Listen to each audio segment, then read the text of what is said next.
Milo existed in a perpetual state of emptiness. Each day bled into the next, a monotonous cycle of despair. Loneliness gnawed at him, a constant companion. He was a ghost in his own life, unseen, unheard, untethered. Milo decided to take matters into his own hands. He woke up in a hospital bed, the bitter taste of failure clinging to his tongue.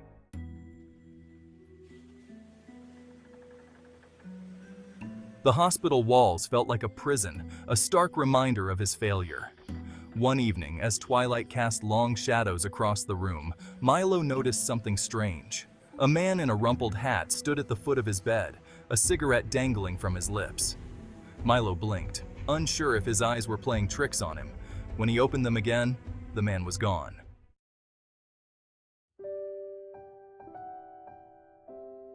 Days turned into weeks, and the strange occurrences continued.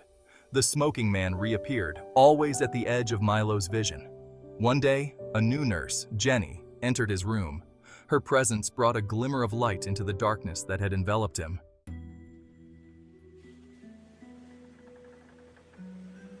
The hospital room transformed into a bizarre stage. The ghostly figures grew bolder, their presence a constant in Milo's life. Life's a puzzle, kid, and you're missing a few pieces. Catch me if you can, Milo! Oh, the sorrow, the endless sorrow.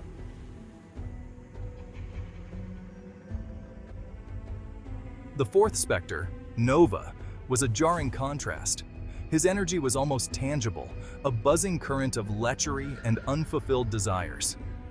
Milo found himself caught between fascination and terror. He was a captive audience to their spectral charades. One afternoon, as Jenny made her rounds, Milo decided to confide in her.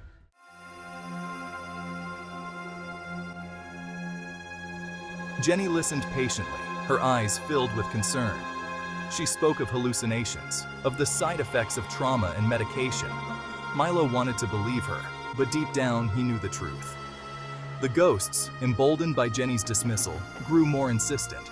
They spoke of a pact, a bargain that would set them free. With a sigh of resignation, he agreed to their terms.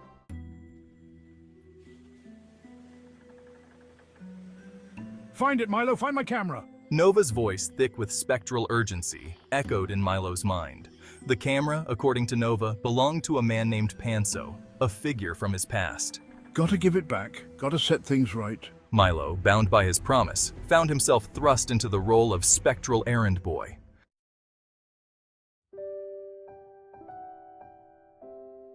Robot Tiquan V, we gotta see it, Milo, gotta! Milo, still reeling from his spectral scavenger hunt with Nova, found himself swept up in Sage's infectious enthusiasm. The theater was packed, the air thick with the scent of popcorn and anticipation. As the lights dimmed and the opening credits rolled, Milo couldn't shake the feeling that he was being watched.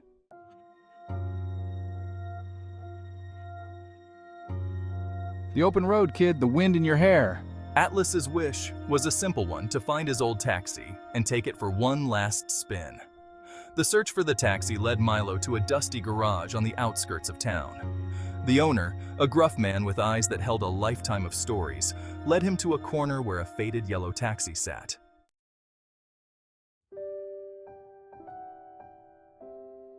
Let's feel that wind, kid. Let's fly. The taxi rumbled to life, its engine coughing like a heavy smoker clearing his throat. As they drove, Milo found himself drawn into conversation with Atlas. During a brief stop at a roadside diner, Milo's phone buzzed. It was Jenny.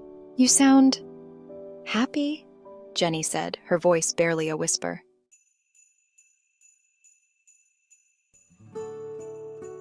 The phone call was brief, almost awkward. Milo, his words stumbling over each other, explained Mary's request, his voice tight with a nervousness he couldn't quite place. He half expected Jenny to laugh, to politely decline his invitation to a dinner party hosted by a ghost. But to his surprise, she accepted. Her voice, when she answered, held a hint of curiosity, perhaps even a touch of amusement.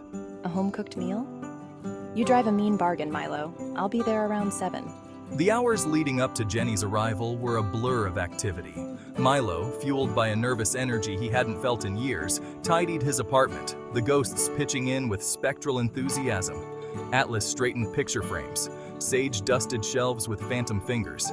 And Nova, his lecherous tendencies momentarily forgotten, even helped Milo choose a shirt. As the clock ticked closer to 7, a strange sense of peace settled over Milo.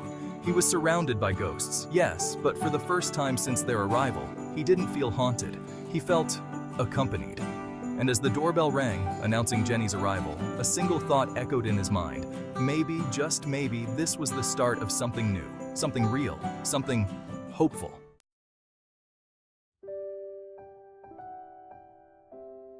The air crackled with a nervous energy as Jenny stepped into Milo's apartment. Her eyes widened slightly, taking in the sight of the set table, the flickering candles, the aroma of Mary's cooking that permeated the air. It was a far cry from the sterile environment of the hospital, and for a moment she seemed unsure whether to laugh or express her surprise. Milo, his heart pounding a frantic rhythm against his ribs, gestured awkwardly towards the table. It's not much, but Mary, she insisted on cooking. He couldn't bring himself to explain the full truth, to tell Jenny that the woman who'd prepared this meal was a ghost, a spectral presence only he could see. To his relief, Jenny didn't press him for details. She smiled, her eyes crinkling at the corners, and the tension that had coiled tight in Milo's chest eased slightly. It smells amazing, Milo. Thank you for inviting me. She moved towards the table, her gaze lingering on the steaming dishes, a hint of curiosity flickering in her eyes. The meal was a strange affair, a delicate dance between the real and the spectral. Milo found himself constantly aware of the unseen presence of Mary, her ghostly form hovering near the table, her gaze fixed on Jenny with a mixture of sadness and longing. Atlas and Sage, their spectral forms shimmering at the edge of Milo's vision, seemed content to observe, their ghostly banter reduced to whispers that only Milo could hear. Nova, however, seemed unusually subdued, his lecherous energy replaced by a contemplative silence that was both unnerving and intriguing. As the evening progressed, a comfortable rhythm settled over the small group. You know, Milo, working at the hospital, you see so many stories. Some are heartbreaking, but others, they give you hope. Jenny regaled Milo with stories from the hospital, her voice softening as she spoke of her patients. But just as quickly as the sense of normalcy had settled over them, it vanished. The conversation turned to family, and the air grew heavy with unspoken grief. Oh, my family. I miss them so much. Mary's sobs grew in intensity, a counterpoint to Jenny's tales of her patients' families. Milo, caught between the two worlds, felt a familiar wave of despair wash over him. Jenny, sensing his sudden shift in mood, reached across the table, her hand resting lightly on his arm. Milo, are you all right?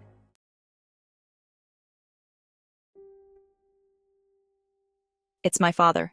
Jenny whispered, her voice barely audible above the mournful hum of the hospital equipment, her usual composure shattered by grief. Milo, his heart aching for her, reached out, wanting to offer comfort, but she flinched away. He passed away a few hours ago. Her voice cracked, the words catching in her throat. Milo stood there, helpless, unsure how to offer solace. A figure materialized beside him, shimmering like a heat wave. It was Atlas, his eyes clouded with sorrow. It's him, Milo. The one you saw at the hospital. The one with the shoes. Milo's breath caught in his throat. He could deliver a message from beyond the grave. He could offer her a gift from her father, a final act of love.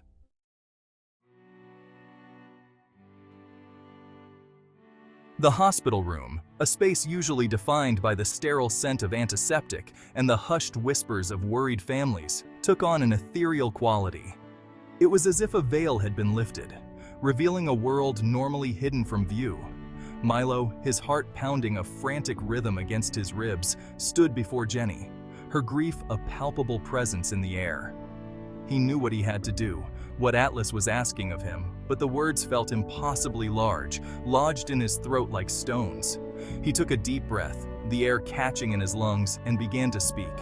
His voice, barely a whisper at first, gained strength as he relayed Atlas's message, his words a bridge between the living and the dead. He spoke of the shoes, the gift her father had wanted to give her, a symbol of a love that had remained unspoken in life. Jenny listened, her eyes wide with disbelief, her body trembling as if a current were passing through her. She wanted to dismiss his words as a cruel trick of her grief-stricken mind, a fabrication born of her desperate need to hold on to her father's memory.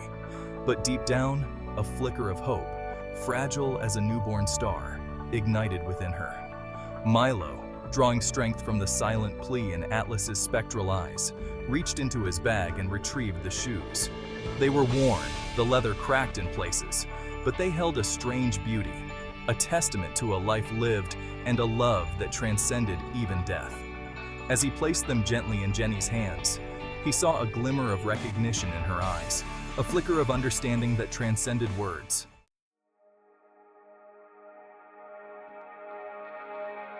The truth, when it finally dawned on Milo, hit him with the force of a physical blow. He was sitting in his cramped apartment, the remnants of Mary's feast still scattered on the table, a stark reminder of the spectral dinner party that had spiraled into a maelstrom of emotions. Jenny had left hours ago, her initial skepticism replaced by a tentative acceptance, a willingness to believe the unbelievable. He stared at the photo in his hands, a faded image of a young family, their smiles frozen in time.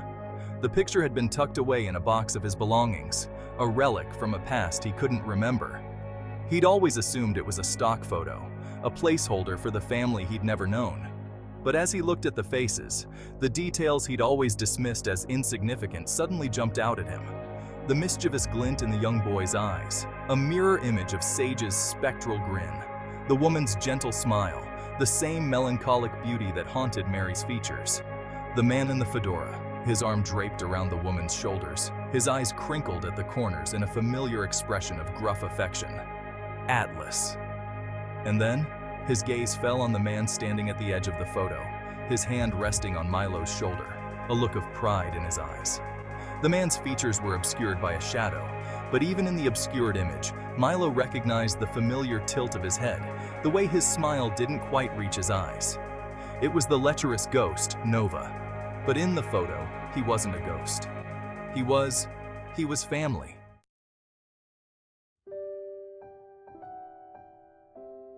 The world shimmered, the edges blurring as tears welled in Milo's eyes. The ghosts, their forms more vibrant than ever, gathered around him, their spectral presence a source of comfort rather than fear.